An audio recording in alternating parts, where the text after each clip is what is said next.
Bonjour à tous. La conférence aujourd'hui donc, va traiter de comment faire du netlinking quand on est une marque. Donc, je vais me présenter comme je l'ai dit à Mélodie. Donc, moi, c'est Magali Treca. Effectivement, je fais partie de la team Treca. Donc, vous pouvez me retrouver sur mon blog, donc magali-treca.fr. Voilà, on propose du netlinking express. Donc là, vous pouvez me retrouver sur Bulldoze. Et puis, donc, du netlinking de marque qui va nous intéresser aujourd'hui sur Monsieur Stott. Voilà. Alors, je vous propose de commencer. Alors, quand on est une marque, aujourd'hui, je pense que si vous êtes ici, c'est sûrement parce que vous avez une marque à mettre en avant. Aujourd'hui, si vous avez une marque à mettre en avant, vous ne pouvez pas vous contenter du netlinking classique, ce que j'appelle le lien express. Il va vraiment falloir aller plus loin et donc mettre en place un netlinking de marque. Alors, qu'est-ce que le netlinking de marque? Je vous ai mis une petite définition. Donc, le netlinking de marque, c'est une pratique qui va consister à profiter de la création d'un lien pour promouvoir sa marque. En fait, on va vraiment se servir du lien pour aller diffuser sa marque, pour aller mettre en avant ses produits, ses valeurs et puis votre identité de marque, en fait. On va vraiment plus loin que le netlinking classique. Donc là, ici, dans cette technique, avec le netlinking de marque, vous avez votre site et vous allez aller diffuser votre marque sur différents spots. Alors, bien évidemment, ces spots vont vous faire un lien. On reste dans du netlinking. Mais vraiment, l'idée, c'est d'aller essayer de maîtriser au maximum tous les contenus, tout ce qui va être dit sur votre marque. En ce sens, le netlinking de marque, donc ce que je disais, je l'oppose au netlinking classique, où dans le netlinking classique, finalement, on va juste aller chercher un lien. Finalement, ce qui est central dans le netlinking classique, dans tout ce qui est netlinking express, c'est le lien. Au niveau du contenu, finalement, c'est vraiment secondaire. Et là, c'est vraiment une démarche différente que je vous propose aujourd'hui et qui me semble importante si vous avez surtout une marque, en fait. Là, on n'est pas, si vous n'êtes pas en marque blanche, voilà, si vous avez vraiment une marque, une identité, c'est vraiment intéressant d'en profiter. C'est un plus, en fait, par rapport aux autres. Voilà. Alors, comme je vous le disais, j'oppose le netlinking de marque au netlinking express. Donc, votre marque, elle est extraordinaire, bien évidemment. Et donc, on va devoir la mettre en valeur. Par rapport au netlinking classique, on est sur un contenu en général qui reste assez banal. Ce que je disais tout à l'heure, le contenu ici n'est pas très important. Ce qui compte, c'est vraiment le lien. Alors que dans le netlinking de marque, le contenu est également hyper important. Dans le netlinking de marque, on va donc pouvoir vous proposer de la personnalisation. C'est vraiment du clé en main. Alors que dans tout ce qui est netlinking classique, on va être sur quelque chose d'assez standardisé. Voilà. Et l'article de netlinking classique, le contenu, en fait, va pouvoir être pratiquement le même pour un concurrent. On va juste changer la page de destination du lien. Mais voilà, si vous vendez des sacs à main, le contenu va être le même, en fait. L'objectif, c'est vraiment d'avoir le lien. Voilà. Là, dans le netlinking de marque, on va vraiment essayer de mettre en valeur vos points forts. On va vraiment prendre un temps pour construire tout le contenu et pour vraiment essayer de convaincre, en fait, davantage le lecteur par rapport à votre produit. Alors, attention, je fais une petite précision ici, parce que voilà, je ne viens pas faire le procès du netlinking classique. Le netlinking classique, j'en propose de toute façon. Voilà, je ne vous dis pas de ne pas faire de netlinking classique, hein, mais par contre, ce que je vous dis aujourd'hui, c'est que quand on a une marque à promouvoir, il me semble essentiel d'aller aussi vers le netlinking de marque. On ne peut pas se contenter simplement d'un netlinking classique. Voilà, mais je préfère le préciser, on ne vient pas faire le procès ici du netlinking classique. Alors, on va travailler là, je vous présente ça en 3 parties. Donc, première partie, on va travailler sur 2 exemples de mise en œuvre de cette technique. On va essayer d'entrer dans le concret assez vite. En partie 2, je vous propose netlinking de marque, qu'est-ce qu'un bon backlink? Et enfin, dans une dernière partie, le contenu est roi avec le netlinking de marque. Alors, on va commencer tout de suite avec notre première partie. 2 exemples de mise en œuvre de cette technique. Alors, aujourd'hui, je vous propose 2 exemples. Il y a d'autres possibilités. On peut faire énormément de choses en netlinking de marque. Là, j'ai que 40 minutes, donc je suis obligée un petit peu de choisir. Et donc, je vais vous parler de l'article de vulgarisation et je vais vous parler de l'utilisation d'un PBN, ce qu'on appelle un PBN marketing, puisque là, on va mettre en avant la marque. Alors, commençons par l'article de vulgarisation. Alors, l'article de vulgarisation, il peut prendre différentes formes. Moi, aujourd'hui, je vais vous parler de ce que je connais, de ce que je pratique avec l'article de vulgarisation de Monsieur Stott. Donc, avec Monsieur Stott, on va vraiment avoir 3 objectifs. on va essayer de répondre à une question, à la question que se pose l'internaute. Ensuite, l'article de Monsieur Stott, il a vocation à se positionner sur la SERP de Google. Là, vous allez le voir, on s'engage un peu plus que dans le netlinking classique avec une volonté de résultat, ce qui est quand même assez différent du netlinking classique. Et enfin, l'article de Monsieur Stott, son dernier objectif, c'est de mettre en avant une marque, la vôtre. Alors, commençons par le premier objectif, qui est de répondre à une question de l'internaute. Alors, quand on fait du référencement, quand on fait du netlinking, c'est vrai qu'on a tendance, en tant que SEO, à se centrer énormément sur Google. On va rédiger pour Google, on va essayer de faire plaisir à Google, ce qui est important, c'est normal, mais on a un petit peu tendance à oublier l'internaute. Et le rôle de l'internaute, elle est essentielle, sa place, elle est essentielle, et il est important de ne pas oublier l'internaute. En fait, quand on rédige des articles, même quand on est dans du netlinking, on s'adresse à des humains, on s'adresse à des gens qui vont taper des mots-clés, qui vont arriver sur notre page et qui vont avoir un besoin, qui vont avoir des questions. Et nous, on est là pour répondre à leurs questions en premier lieu. Alors, pour répondre à la question de l'internaute, la structure de l'article de Monsieur Stott, elle a été pensée pour ça. Donc, en premier lieu, on va prendre la question de l'internaute et on va la mettre directement dans le titre de notre article. En fait, le titre de notre article, ça va être tout simplement la question que se pose l'internaute. Par exemple, si on est sur un jeune en fin de terminale qui veut qui veut passer un concours, par exemple le concours Sésame, ça va être un titre du genre préparation au concours Sésame, comment mettre toutes ses chances de son côté ou quelque chose comme ça. Voilà, donc on va être vraiment on va essayer de se mettre vraiment à la place de l'internaute. Quelle est sa question, quel est son besoin? Alors, pour cela, ensuite, dans le contenu de l'article, tout de suite, très très vite, on va donner une réponse rapide et concise. Comme je dis toujours, on n'est pas là pour retenir l'internaute en otage. Donc très très vite, voilà, les premières lignes de l'article, on reprend la question et tout de suite, on répond. Bien sûr, on a pensé l'article de netlinking de marque. Donc la réponse au problème va être forcément votre produit, vos services, votre marque. Et on va inciter donc très vite l'internaute à cliquer sur le lien qui va renvoyer vers votre page de destination. L'idée, c'est vraiment, sur cet article de Monsieur Stott, finalement, quand il y a un visiteur qui arrive sur la page, l'idée, c'est vraiment de l'envoyer très vite chez vous. Maintenant, on sait qu'il y a des gens qui sont un peu plus, je vais les appeler les indécis et les sceptiques, qui ont besoin d'un peu plus de temps, qui ont un petit peu de doute, qui ont besoin un petit peu d'être rassurés. Eh bien, c'est la suite de l'article qui va être là pour ça, pour ces internautes-là. Et donc, on va essayer vraiment, dans la suite de l'article, de les rassurer, en fait. Donc, sur Monsieur Stott, on est sur un article de vulgarisation. Donc, on met en scène 2 personnages fictifs qui sont, d'une part, on a Monsieur Stott qui est un professeur de lycée, donc il représente le savoir, et puis de l'autre côté, on a son ancien élève, Néo, qui est un peu naïf, et donc qui arrive, lui, en fait, avec le problème de notre internaute. Voilà. Et donc, il va arriver avec le problème de l'internaute, et Monsieur Stott, avec son savoir, lui, il va pouvoir répondre et bien évidemment mettre en avant la marque de votre client. Donc, en fait, on va avoir entre ces 2 personnages donc, qui se rencontrent dans un bus, hein, voilà, on met un petit peu de contexte autour, et ils vont échanger. En fait, il va y avoir un jeu de questions-réponses, et avec ces questions-réponses, on va essayer de balayer en fait les derniers doutes de notre internaute. Voilà, c'est comme un petit peu un jeu de séduction en fait, et le but vraiment, c'est à terme de convaincre le lecteur de cliquer et d'aller sur votre site. Voilà, donc on répond rapidement et ensuite on développe. Voilà, et on va balayer aussi un petit peu les sujets connexes autour de la question pour rassurer le lecteur. Enfin, dans la dernière partie de l'article, on va donner des mentions obligatoires, c'est-à-dire qu'on va indiquer que c'est un article sponsorisé. Donc, je rappelle que c'est une obligation légale dans le netlinking de marque, mais également dans le netlinking classique.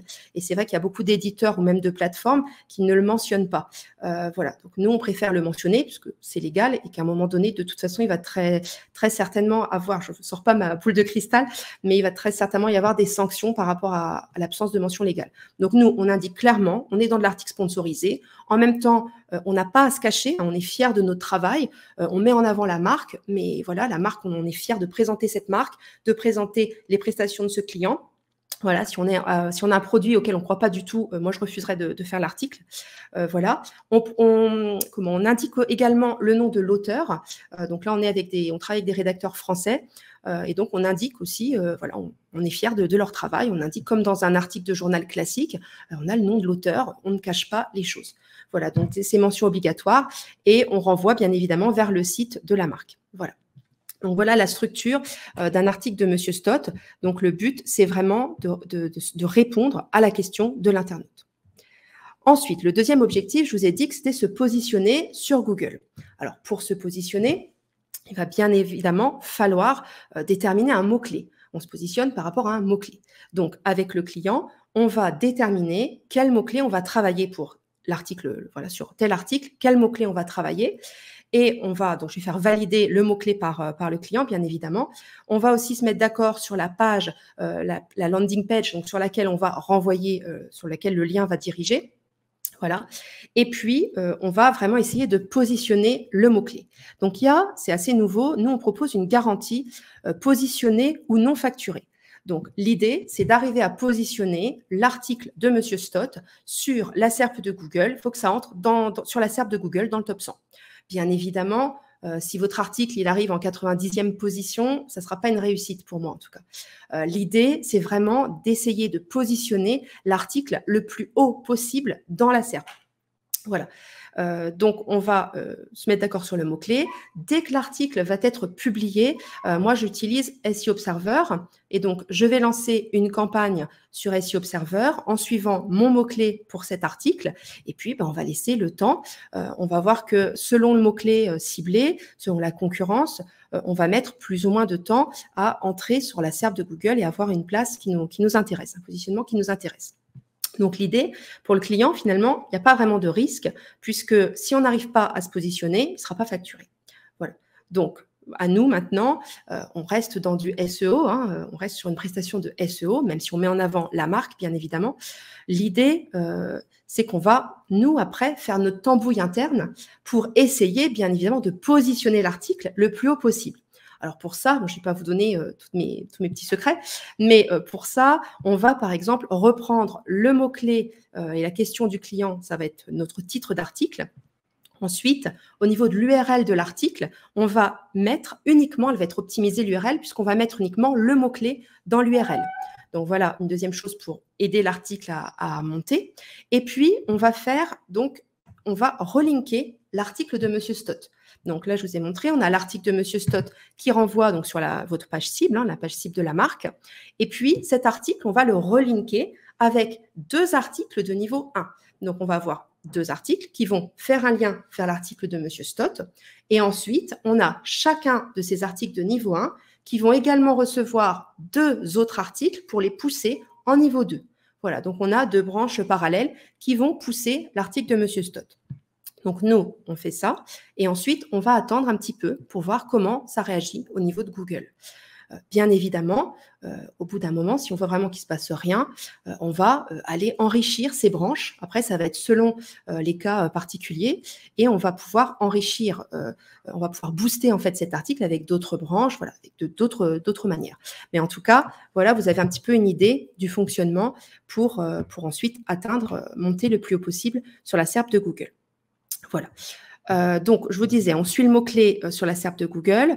Et puis, une fois qu'on a une position qui, pour nous, nous paraît satisfaisante, on le partage avec le client. Et à ce moment-là, seulement, il sera facturé. Voilà. Alors, comme je vous disais, les mots-clés mettent plus ou moins de temps à monter sur la SERP de Google. Donc là, je vous ai donné un exemple. Donc, c'est un extrait d'un graphique de SEO Observer. Donc là, j'ai travaillé sur le mot-clé pour un client, coach pour introverti. Donc là, clairement, c'est un mot-clé qui n'est pas très concurrentiel. Donc, on va voir que le mot-clé, très vite, il va monter au bout de 3 jours. L'article a été publié et 3 jours après, il est déjà en position, alors je ne me trompe pas, je crois que c'était en 11e, c'est ça. Il était en 11e position après 3 jours. Donc là, on est plutôt content, le client était content, on voit que ça fonctionne. Maintenant, alors là, j'attire votre attention. Vous voyez, le 24 juillet, on est redescendu à, voilà, on est ressorti voilà, on est arrivé en position 100. Donc là, panique, non, on est des référenceurs avant tout. Donc, dans le netlinking, on ne panique pas, on garde son calme. Ça peut arriver aussi des chutes de position comme ça. On ne va pas surréagir en tout de suite allant refaire du netlinking en plus. On ne va pas rebooster notre article, on va juste attendre. Et là, vous voyez, on a bien fait puisque dès le lendemain, on retrouve notre position initiale. Et puis, on va remarquer que progressivement, le mot-clé va évoluer. C'est assez linéaire, mais ça continue toujours à monter. Donc là, j'ai pris ce graphique, je l'ai pris le 25 septembre, et on voit que le 25 septembre, on était en 3e position. Voilà.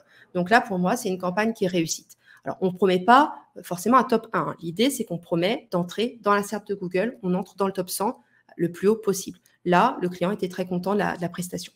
Voilà. On a un autre exemple. Pour vous montrer que ce n'est pas toujours aussi simple. Là, on a travaillé sur le mot-clé mobilier méthode Montessori. Et là, c'était un peu plus concurrentiel. Donc, on voit que ça a mis un petit peu plus de temps. Alors, on voit au niveau du graphique, hein, c'est toujours ici Observer. Au niveau du graphique, on voit un petit peu vers le 7 août, là, 2 petites entrées dans la SERP, mais ridicules. Donc, voilà, et après, on repart un petit peu dans le néant. Donc, on attend, et on voit qu'après 2 mois, un petit peu moins de 2 mois après la publication de l'article, on arrive, alors on était en position 34 le 20 septembre. Et là, au niveau du graphe, donc c'était le 26 septembre, on était en 31e position. Donc voilà, donc là, le client était assez content, d'autant que je rappelle que l'article de vulgarisation de Monsieur Stott, c'est un article informatif. Là, le mot-clé travaillé, mobilier méthode Montessori, au niveau de l'intention de recherche, l'internaute qui tape ça, il y a toutes les chances qu'il cherche un e-commerce en fait en face. Donc, on était conscient de ça au départ, le client était prévenu, mais voilà, on ne pouvait pas s'attendre à un top 1 ou un top 3 sur ce mot-clé-là par rapport à nous, notre réponse fournie. Néanmoins, avec une position 31, ça va envoyer un très bon signal à Google par rapport à parce que nous, après, on renvoie bien évidemment vers la page de notre client. Et donc ça, c'est un très bon signal envoyé à Google. Et puis, si jamais on a des gens qui vont aller sur la page, c'est un article qui, lui, va vraiment mettre en avant les prestations de notre client, ses produits, et voilà, qui vont aller dans le sens de convaincre l'internaute d'aller acheter chez ce e-commerçant-là.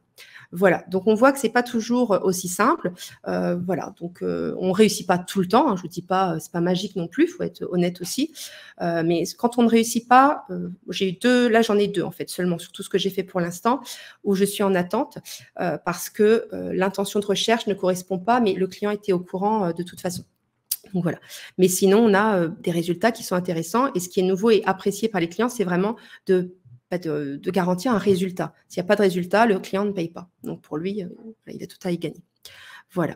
Donc, je vous parlais. Donc, premier objectif, on répond à une question de l'internaute. Deuxième objectif, on va se positionner sur la SERP. Et troisième objectif, on va vraiment mettre en avant la marque de notre client. Donc, pour ça, on va avoir un contenu unique et de qualité. On va travailler avec donc, des rédacteurs français. Et en amont, en fait, au début de la prestation, surtout quand c'est une première prestation, on va avoir un temps d'échange avec le client. Alors, ce temps d'échange, moi, il me paraît essentiel puisque qui d'autre que le client peut parler de sa marque, de son produit. En fait, c'est vous, en fait, en tant que client, en tant que marque, qui connaissez vos produits, vos services, vos atouts, vos forces. Et ça, on a vraiment besoin de ce temps d'échange-là pour cerner en fait les points forts, les points faibles aussi, hein, c'est aussi important, et l'identité de votre marque. Et donc ça, on a vraiment ce temps d'échange-là où nous, on va s'imprégner. On a aussi, donc quand on a une marque, hein, en général, si vous avez bien bossé, il y a un travail en amont qui a été fait sur votre marque, sur votre identité de marque et vous avez mis tout ça sur votre monnaie site. Et donc, on va également utiliser votre monnaie site pour aller rechercher des choses qui nous intéressent et que nous, on va pouvoir valoriser sur l'article de netlinking de Monsieur Stott. Voilà. Donc, ce temps d'échange, il est très important. Après, quand on a un client qui recommande, on a déjà bien cerné le produit, en général, on n'a pas forcément besoin après de ce temps d'échange-là. Alors, au niveau de la production du contenu, alors IA ou pas IA, là, nous, pour le coup, on peut très bien, hein, même pour du netlinking de marque, utiliser l'intelligence artificielle. J'en parlerai tout à l'heure. Là, nous, on a fait le choix de travailler avec des rédacteurs Pourquoi? Parce qu'il y a encore des marques qui sont un petit peu réticentes à l'idée de passer tout en IA. Et puis voilà, c'était l'idée. On voulait quelque chose un petit peu d'artisanal aussi. C'est ce qui va nous démarquer du netlinking classique, où là, on est plus dans, on va faire de la quantité, etc. Là, on essaie vraiment d'être sur de la qualité, voilà, quelque chose d'artisanal. Donc, contenu, donc ça va être par des rédacteurs. Et puis, donc, je vous disais tout à l'heure, au niveau du contenu, on va essayer de balayer un petit peu toutes les questions connexes pour vraiment donner confiance à l'internaute. Voilà.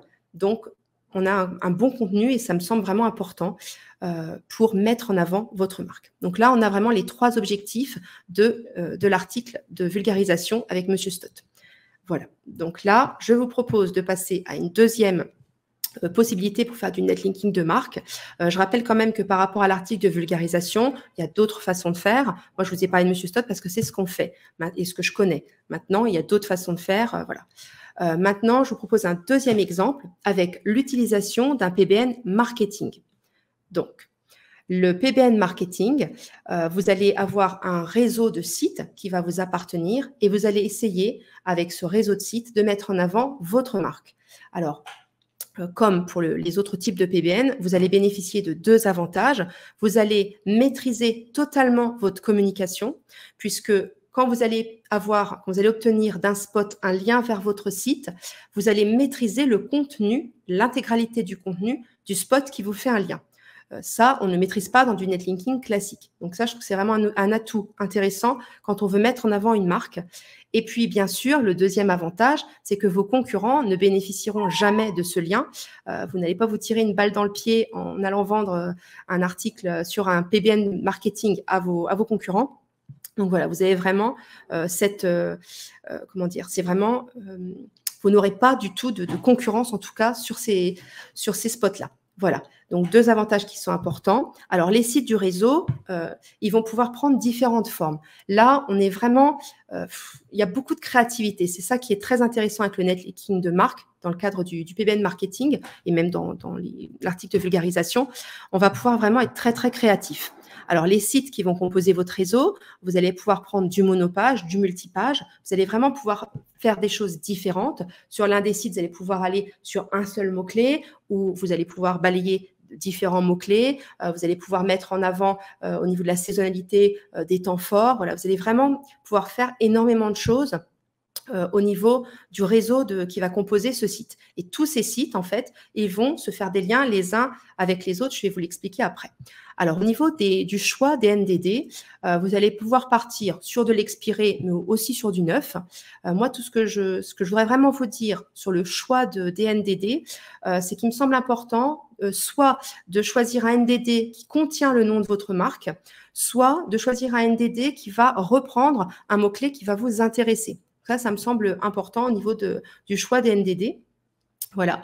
Et puis, sur la structure du PBN marketing, ce que je commençais à vous dire tout à l'heure, dans le PBN marketing, on n'est pas comme sur les autres types de PBN. On a le PBN pour vendre du lien ou le PBN pour drainer du jus. Ceux-là, en fait, il y a un petit côté, on cache un petit peu les choses, même beaucoup.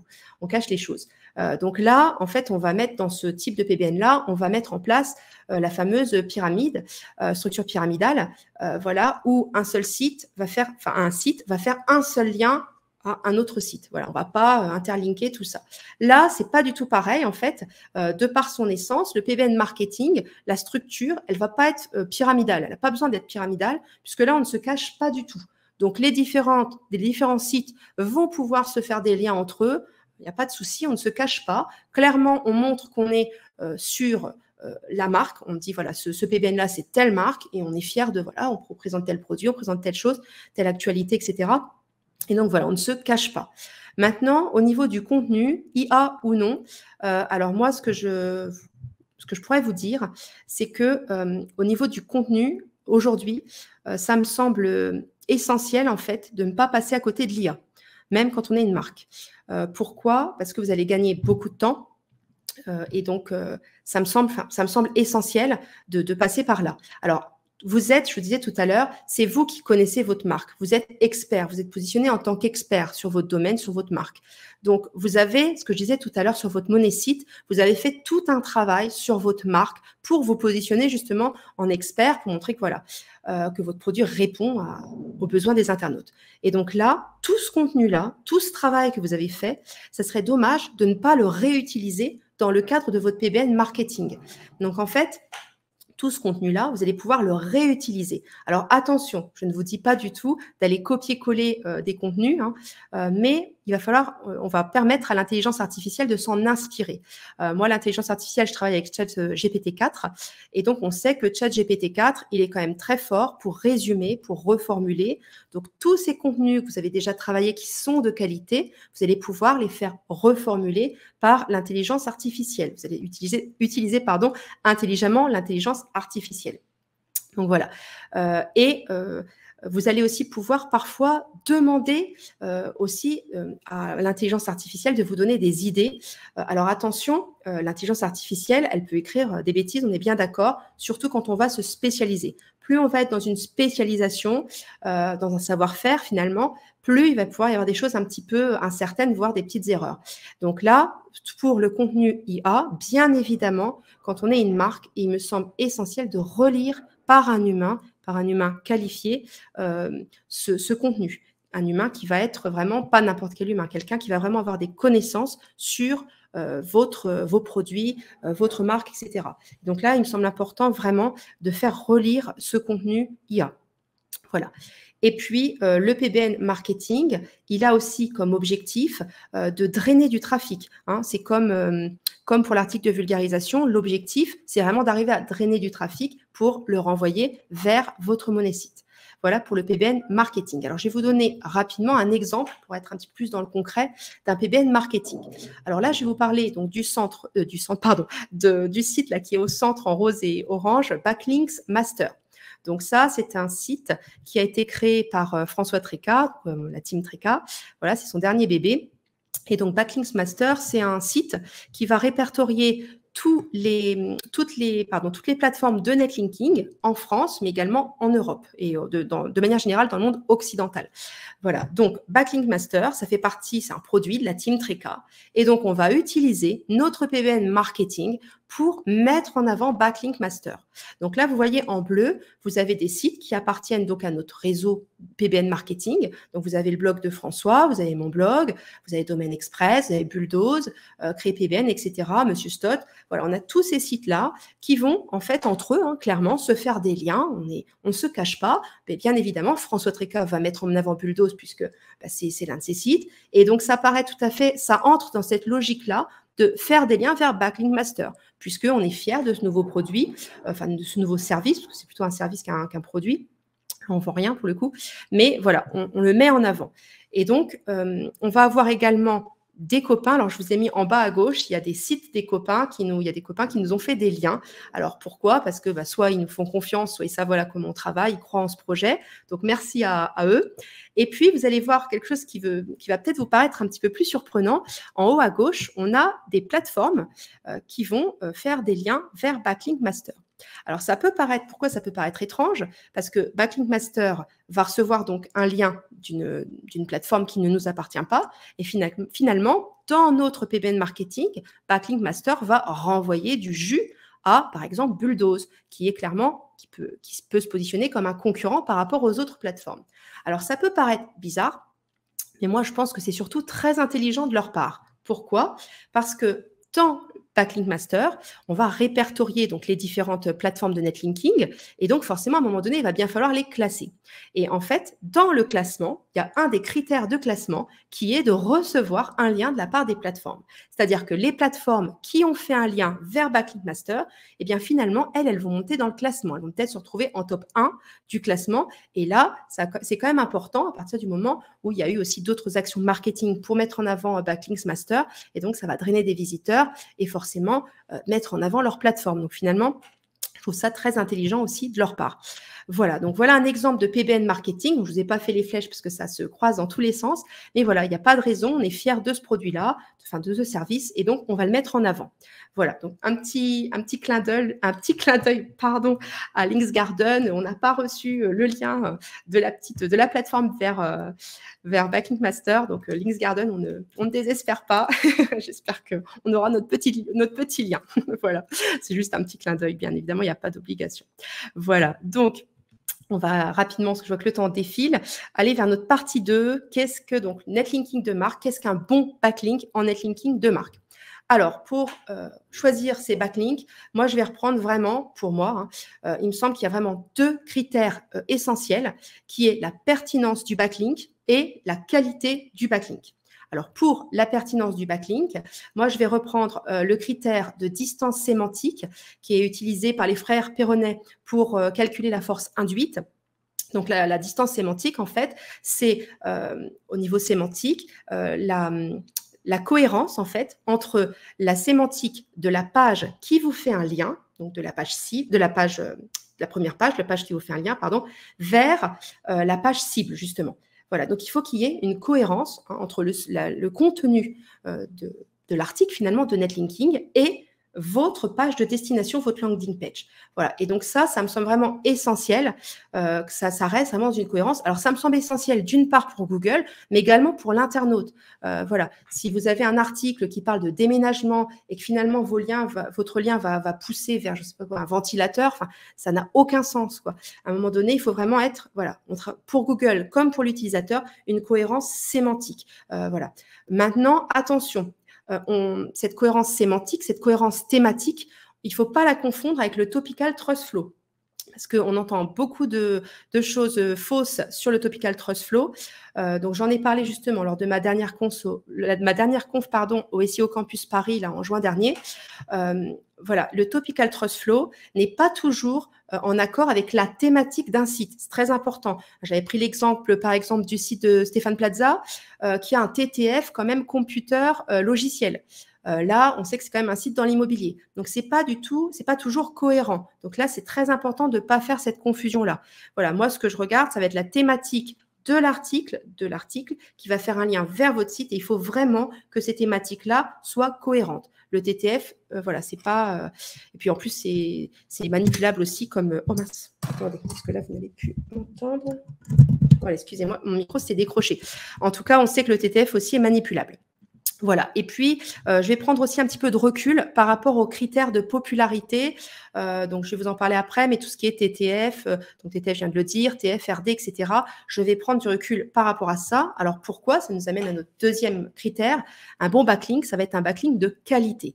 Donc, tout ce qui est KPI, TF, RD, même si ça a encore énormément de succès auprès des clients, alors qu'on sait que c'est manipulable, moi, je vais prendre beaucoup de recul. Pourquoi? Parce que ici, ce qui va compter dans le netlinking de marque, ça va être le résultat. En fait, moi, à partir du moment où j'arrive à positionner un article, mon client, à la limite, il s'en fiche que je parte avec un site neuf, un site qui a peu de TF ou peu de RD. Ce qui compte, ça va être le résultat. Ce qui compte, ça va être nous, en tant que référenceurs, ce qu'on va faire comme travail sur cet article pour le pousser et d'obtenir du résultat. Donc, je prends beaucoup de recul par rapport au KPI. Je rappelle aussi que tout ce qui est TF, RD, etc., ce n'est pas des indicateurs qui ont été créés et validés par Google, voilà. Mais par contre, les résultats sur la SERP de Google, ça, c'est un critère de Google. Et donc, à partir du moment où l'article de netlinking de marque va se positionner sur la SERP de Google, c'est comme si on recevait une validation de Google. Parce que si Google trouve que notre article n'est pas intéressant, il ne va pas le positionner sur sa SERP. Lui, il n'est pas là pour... voilà, il est là pour satisfaire son internaute. Donc, voilà. Donc, pour moi, la qualité, c'est quand vraiment on arrive à positionner l'article de netlinking de marque sur la SERP de Google. Voilà, et donc c'est Google qui jugera de la qualité. Voilà. Donc, dernière partie, le contenu est roi avec le netlinking de marque. Alors, attendez, je reviens juste quand même un petit peu sur ma partie précédente. Je voulais vous dire quelque chose par rapport au... Alors, attendez, j'ai perdu mon idée. Non, j'ai perdu mon idée, ça reviendra après. Ça reviendra après, c'est pas grave. Partie 3, donc le contenu est roi avec le netlinking de marque. Donc, je vous disais tout à l'heure, vous vous êtes positionné en tant qu'expert sur votre marque. Donc, vous êtes un expert dans votre domaine. Vous avez travaillé tous vos contenus pour justement arriver à ce positionnement sur votre domaine. Et donc, c'est ce que je disais tout à l'heure, il va vraiment falloir utiliser ça, tout ce travail-là. Ce serait vraiment dommage de ne pas l'utiliser en fait. Donc, on sait que plus le contenu va être de qualité, plus vous avez une chance de convaincre votre internaute, votre visiteur, d'acheter votre produit. Donc, on va avoir un ROI plus élevé. Donc, tout ça, on va l'utiliser aussi pour le netlinking de marque. Donc, il y a vraiment deux choses indispensables dans le netlinking de marque, ça va être d'avoir une réelle stratégie et d'optimiser votre budget. Voilà, donc au niveau de la stratégie, vous allez avoir l'objectif va être de se positionner donc sur un mot-clé, c'est ce qu'on a dit tout à l'heure, et donc encore faut-il choisir les mots-clés en fait. Parce que quand on est une marque, on peut, selon la taille de la marque, on a plus ou moins de budget. Quand on est une jeune marque, c'est quand même compliqué. Et dans tous les cas, on a un budget, il va falloir voilà, on va pouvoir faire certaines choses, mais il va falloir que ça entre dans ce budget. Et donc, il va falloir choisir les mots-clés prioritaires. Donc, moi, je vais vous conseiller fortement de travailler les mots-clés qui transforment bien en priorité. Moi, j'ai des clients qui me disent, quand je propose ce produit-là, quand j'ai un internaute qui arrive sur cette page, je sais que 8 fois sur 10, je fais la vente. Eh bien, on va aller tout de suite en priorité travailler ces produits-là. Parce que là-dessus, vous allez faire du volume. Et là, c'est intéressant. Ensuite, vous allez avoir des produits sur lesquels vous allez faire de grosses marges. Alors là, vous allez peut-être transformer moins facilement le client, mais c'est intéressant également de travailler ces produits-là, ces mots-clés-là, pour, voilà, vous savez, quand vous en vendez un, vous allez faire une belle marge, donc c'est aussi intéressant. Et enfin, il va falloir travailler les mots-clés qui vont renvoyer à des nouveautés. Donc là, en fait, l'idée, c'est d'aller étendre votre marque par rapport à vos concurrents, de toujours d'occuper plus de place que vos concurrents. Et donc vous allez pouvoir travailler vos nouveautés aussi. Mais donc voilà, sens de priorité, d'abord les produits qui transforment bien, ou les services, donc sur ces mots-clés-là. Ensuite, les services ou produits qui vous permettent de faire une grosse marge. Et enfin, les nouveautés. Voilà, donc ça, c'est vraiment très important. Maintenant, il y a des marques qui ne vont pas toujours vouloir communiquer sur des produits ou des services. Parfois, on a juste envie de renforcer son identité de marque, d'aller ancrer davantage sa marque dans l'esprit des internautes, dans l'esprit de nos clients. Alors, si vous souhaitez renforcer davantage votre identité de marque, il va y avoir aussi tout un travail en fait en amont avant de commencer à vous lancer dans le netlinking de marque.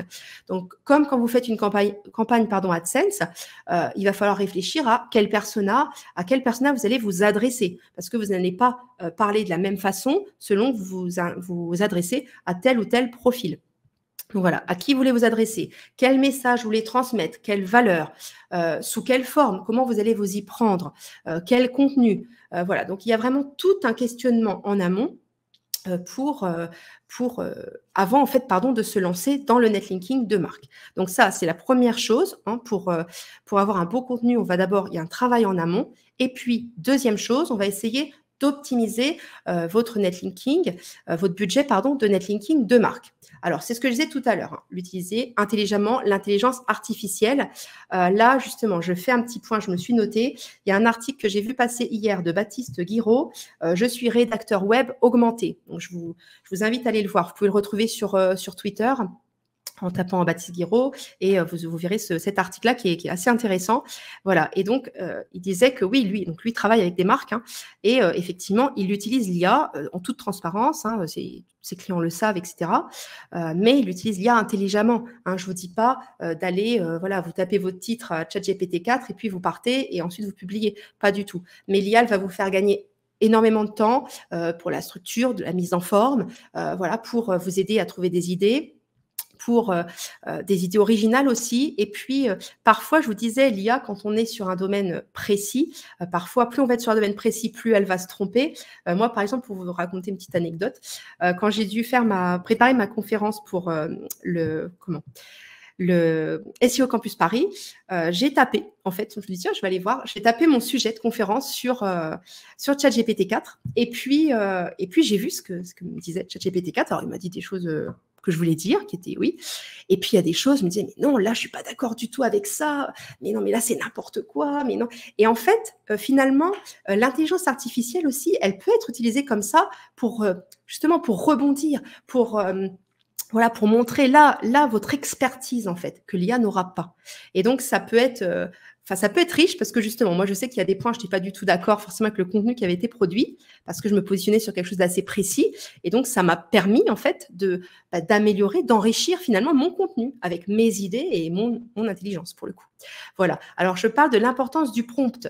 Oui, dans le chat GPT-4, c'est très, très important. Le prompt, c'est-à-dire ce que vous allez écrire pour que l'intelligence artificielle rédige votre texte, d'être vraiment très, très, très précis. Et puis, si le résultat ne vous convient pas, vous recommencez, vous reprécisez. Après, nous, on arrive à des prompts qu'on a créés qui sont, voilà, on sait qu'on peut les réutiliser. Mais il y a vraiment un travail oui, on va vraiment apprendre, enfin, on va la guider, l'intelligence artificielle, voilà. Et puis, ce que je disais, relecture humaine, c'est vraiment, vraiment important de faire relire par un humain, mais un humain qui est qualifié, qui est compétent dans ce domaine. Voilà, parce que si on fait relire un humain au niveau des fautes d'orthographe, en général, il n'y a pas vraiment de problème, ni sur la syntaxe. Mais voilà, ce qui compte, c'est la lecture humaine pour justement, ce que je disais par rapport à la préparation de l'autre conférence, d'aller dire, non, là, finalement, je ne suis pas du tout d'accord, ou non, ce n'est pas ça qu'on veut faire passer comme idée. Et ça me semble essentiel de faire relire ce contenu. Alors, je reviens juste sur ce que j'ai oublié de vous dire tout à l'heure. Par rapport au netlinking de marque, on parlait des spots, du choix des spots. Je vous disais, un bon spot, il faut qu'il y ait une pertinence au niveau de la thématique et il faut qu'il y ait une validation de Google. Alors moi, je vous disais, ce qui compte, c'est le résultat, on s'en fiche du TF, etc. Alors, je réponds tout de suite ce que je pense que j'aurais... ça a dû peut-être vous titiller, il y a peut-être quelque chose qui, voilà, vous êtes peut-être interrogé et vous êtes peut-être dit, oui, mais pourquoi, si je prends un spot qui a un gros TF, etc., peut-être que moi, je vais arriver à le positionner avant ton article de netlinking. Pourquoi pas? Et j'ai un client, justement, je trouvais ça super intéressant comme démarche. Il m'a commandé 2 articles de netlinking de marque avec Monsieur Stott. Et en fait, il a commandé en parallèle un article de netlinking classique à un confrère qui bosse très bien, hein, franchement, rien à dire. Et donc, il s'est dit, voilà, je vais prendre un article chez le confrère, un article chez Monsieur Stott et voir un peu les mettre en concurrence sur le même mot-clé, voir qui gagne la compète, quoi. Alors, pour l'un des mots-clés, on est arrivé premier et le concurrent est arrivé deuxième. Donc là, on a réussi à se positionner, alors que le site du concurrent était plus ancien, il avait plus de TF, etc. Mais par notre boulot de relinking, etc., puis toute notre petite tambouille interne, on a réussi à le positionner. Et puis, on a fait sur le deuxième test. Alors, sur le deuxième test, je vais être honnête, hein, sur le deuxième test, on a été moins bon que le concurrent, mais finalement, on est quand même rentré, je crois qu'on était en 30e position, un truc comme ça. Et le client, le concurrent était un peu au-dessus. Mais moi, ce que j'ai envie de dire, c'est que quand on regarde le texte du concurrent, alors c'est quelqu'un qui bosse bien dans le netlinking classique, c'est-à-dire qu'il a fait un contenu qui a un rapport avec le sujet, et puis il va insérer l'encre, voilà, et puis voilà, il a fait son job, le gars. Mais il ne met pas du tout en valeur la marque du client. En fait, lui, il va traiter le sujet de façon un petit peu généraliste. C'est bien traité, c'est bien écrit, il n'y a pas de faute, voilà. Mais l'article de netlinking de marque, lui, il mettait vraiment en valeur les atouts de notre client. Et là, c'est en ça que je trouve ça intéressant de faire du netlinking de marque, parce que quand un internaute va tomber sur notre article de netlinking de marque, eh bien, s'il le lit, il va être certainement plus convaincu d'aller acheter quelque chose chez vous. Voilà. Et donc, voilà, je trouve que c'est quand même important d'aller diffuser sa marque. Donc, je termine par ça. Pour conclure, c'est ce que je voulais dire.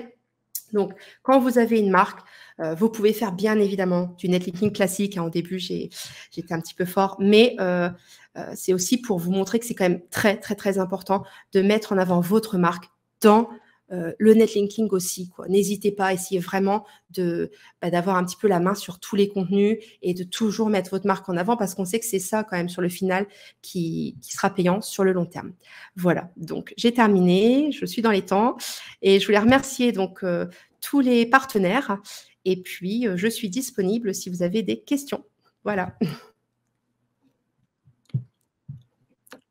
Merci Magali. Merci beaucoup Magali pour cette conférence qui était riche en informations.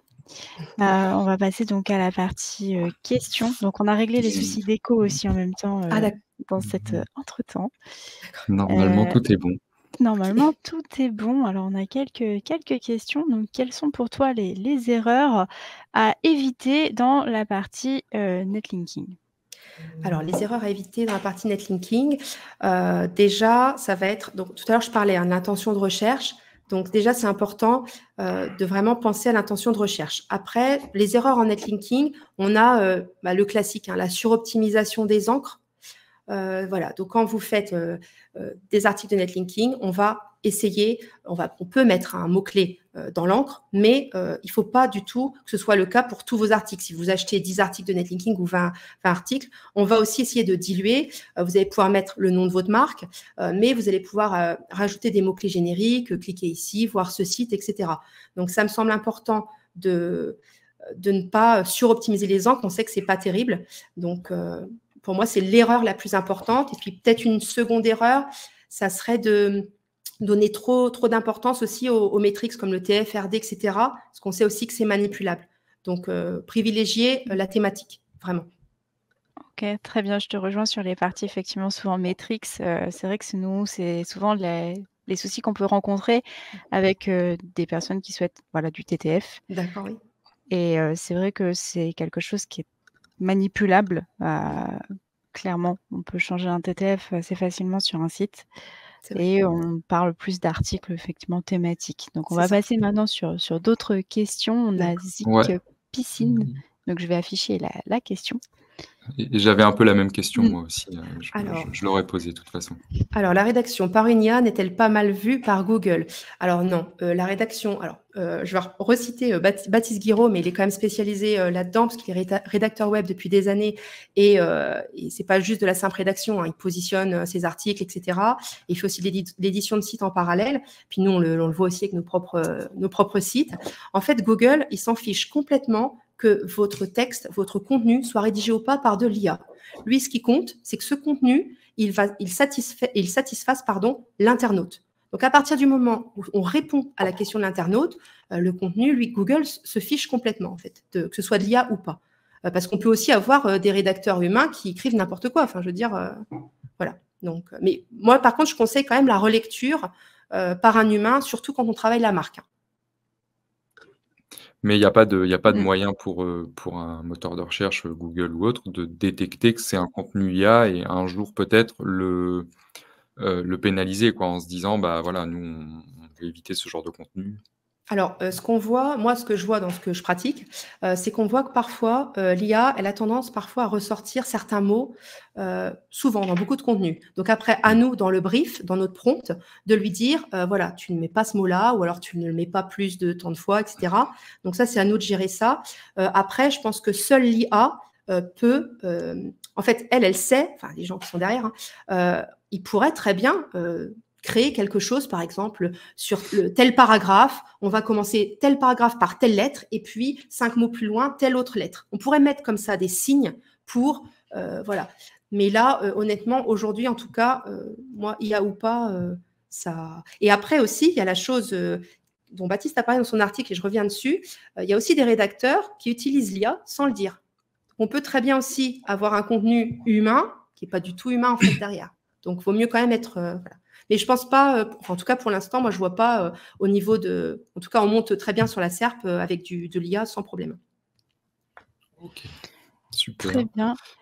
On a aussi donc Anthony Ayash. Combien de sites conseilles-tu pour monter un PBN? Alors ça va dépendre de votre budget. Voilà. Clairement. Parce qu'après le PBN, il y a aussi, il faut aussi le savoir, il y a aussi une maintenance dessus. C'est-à-dire que ce qui est bien aussi sur le PBN, c'est d'aller créer du contenu, puis de l'alimenter régulièrement. Ça a un coût aussi. Bon, maintenant, avec l'IA, les coûts ils sont complètement réduits. On est sur du 20 € l'abonnement par mois, donc c'est ridicule. Mais voilà, avant, il y avait en tout cas ces coûts au niveau de la rédaction, ce qui est plus le cas. Mais il y a aussi cette maintenance. Voilà. Après, ça dépend. Vous pouvez faire héberger vos PBN par des gens qui vont très bien s'en occuper, et on peut le proposer maintenant pour pas cher. Donc, combien de sites? J'ai envie de dire, ça dépend. Ça dépend combien de mots-clés vous voulez travailler, comment vous voulez les travailler. Est-ce que vous allez partir sur un site avec plusieurs mots-clés dedans, ou vous dire, bah non, je vais faire un spot avec vraiment un mot-clé ciblé. Donc, en nombre, il n'y a pas vraiment de limite, en fait. Ok, merci. Il y a Sandra qui pose une question concernant des conseils pour faire du netlinking de marque d'un nouveau site avec un petit budget.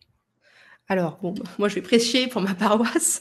Sur Monsieur Stott, on est à 100 € l'article et on le paye que s'il y a du résultat.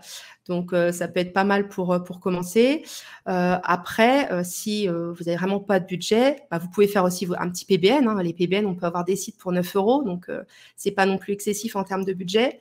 Par contre, après, bah, il va falloir enrichir votre PBN avec du contenu IA, etc. Donc là, ça vous demandera du temps. Mais il y a vraiment des façons de faire.